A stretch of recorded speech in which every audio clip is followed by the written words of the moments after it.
उनसे कहा कि देखो वहां जाकर के तुम्हारी जो नारायण की जो माया है उसका तुम्हारे ऊपर किसी प्रकार का कोई असर नहीं पड़ेगा। तो क्या होता है, तो एक दिन की बात है, उस कथा को आगे बढ़ाने के लिए क्या होता है महाराज, एक दिन नारद जी महाराज के मन में स्मरण आया कि मैंने देखो भगवान विष्णु में और लक्ष्मी में झगड़ा करवा दिया है, ब्रह्मा और ब्रह्माणी में भी मैंने झगड़ा करवा दिया, लेकिन भगवान भोलेनाथ और माता पार्वती में कभी भी मैंने झगड़ा नहीं करवाया। तो आज नारद जी महाराज कैलाश पर्वत पर गए महाराज, तो जाकर के वहां श्रीवन नारायण करते करते पहुंचते हैं।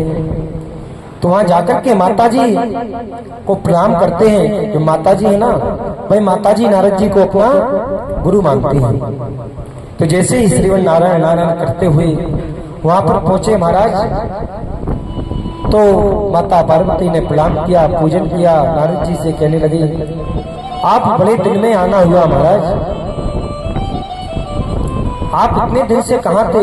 तो नारद जी महाराज कहते हैं कि देखो मैंने अब सब जगह जाना आना बिल्कुल बंद कर रखा है। बोले क्यों महाराज?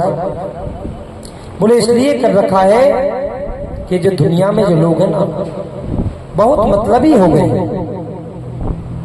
स्वार्थ लाभ करें सब पीती, शुभ दुर्लभ सबकी यही। इस संसार में सब स्वार्थी हो गए हैं, इसलिए मैं तो कहीं जाता ही नहीं। तो पार्वती जी कहती हैं महाराज ये तो आप गलत कह रहे हो। बोले क्यों? बोले ये मानो यहाँ पर हम रहते हैं तो हमारे यहाँ पर जिस व्यक्तियों का पैर है वही व्यक्ति भी ऐसे एकाग्र चित्त से रहते हैं महाराज। बोले भगवान भोलेनाथ के सर्प और कार्तिकेय जी का वाहन मयूर ये भी एक साथ रह रहे हैं, और सब यहाँ पर नंदी बाबा है, माता पार्वती का जो वाहन है वह शेर भी है, लेकिन किसी प्रकार का कोई नहीं है, तो इस भावना रखते ही नहीं महाराज। वो आप कह रहे कि प्रेम बनावटी हो गया है। अरे फिर भी माता आपने नहीं देखा, मैं सब जगह देख करके आया हूँ, बनावटी हो गया। और इतना भी बताऊं नारद जी, हमारे जो स्वामी है ना वे दिन भर समाधि में बैठते हैं, तो दिन भर समाधि में बैठ करके जो स्मरण करते हैं, किसका नाम का जप करते हैं और किसका स्मरण करते हैं, वह महामंत्र जो है वह मंत्र भी मुझे बताया है। तो हमारे इधर तो किसी प्रकार का कोई वो भी नहीं है, लेकिन आप कह रहे हैं कि ऐसा है। तो नारद जी महाराज जिसको परमात्मा ना मिले उनसे परमात्मा को मिला देंगे, और जिसको परमात्मा ना मिले उन्हें परमात्मा से मिला दें, और जहां पर अच्छा खासा सब चल रहा हो वहां जाकर के आग भी लगा दे महाराज।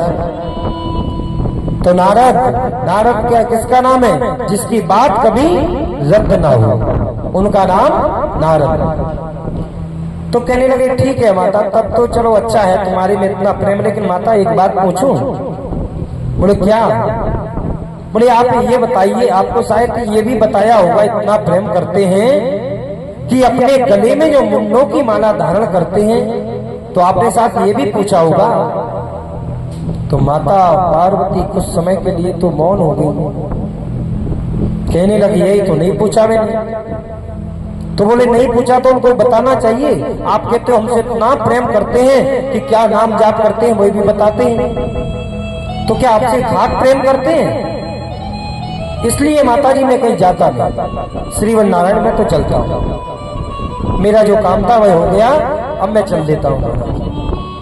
तो नारद जी महाराज वहां से चले, भगवान भोलेनाथ तपस्या में बैठे थे, भजन कर रहे थे। वहां से कहा भोलेनाथ, बोले माताजी आपका इंतजार कर रही है। अब पहले बताते हैं कि शायद पहले जब किसी प्रकार की कोई बातचीत को लेकर के भी झगड़ा होता, कोई भी बात होती, तो पहले शायद कोप भवन बनाए जाते थे, लेकिन अब कोप भवन नहीं चलते। बोले क्यों नहीं चलते? क्योंकि आप तो छोटी छोटी बात को लेकर के ही झगड़े हो जाते हैं, तो इसलिए अभी कोप भवन नहीं चलते। तो भोलेनाथ से कहा भोलेनाथ माताजी आपको स्मरण कर रही है कि भोलेनाथ को बुलाओ। भोलेनाथ ने कहा महाराज यदि आप आए थे तो अवश्य मुझे बुलाया होगा। जाकर के देखा देवी ने केस खोल रखे हैं, नेत्र लाल हो रहे हैं महाराज। और जैसे ही देख करके कहा, देवी क्या हुआ था? पार्वती जी कहती है, मुझसे बात करने की जरूरत नहीं है। भोलेनाथ कहते हैं, देवी हुआ क्या, बताओ तो। मैं तो तुमसे इतना प्रेम करता हूँ, लेकिन आज बिगड़ किसी बात को लेकर के इतनी गुस्से में क्यों हो? माता पार्वती ने कहा, आप ये बताओ, आप कितने कपटी हो? कहते हैं कि आप तो ऊपर से तो काले हो ही हो, लेकिन आप अंदर से भी काले हो।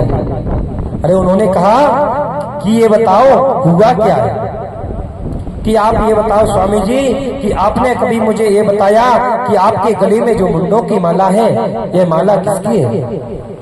भगवान भोलेनाथ बोलते हैं, देवी आपने कभी मुझसे पूछा ही नहीं, और आज आप पूछ रहे हैं तो मैं आपको बताता हूँ कि मैं आपसे कितना प्रेम करता हूँ।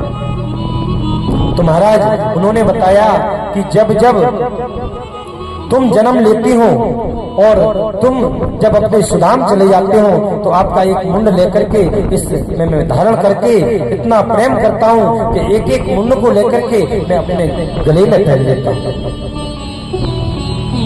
तब तो देवी पार्वती ने कहा, तब तो आप कपटी नहीं, आप तो महाकपटी हैं। बोले क्यों? बोले ऐसा कौन सा आपने अमृत पान कर रखा है, ऐसी कौन सी जड़ी बूटी आपने पी ली है महाराज कि बार बार मुझे ही जन्म लेना पड़ता है, मुझे ही मरना पड़ता है?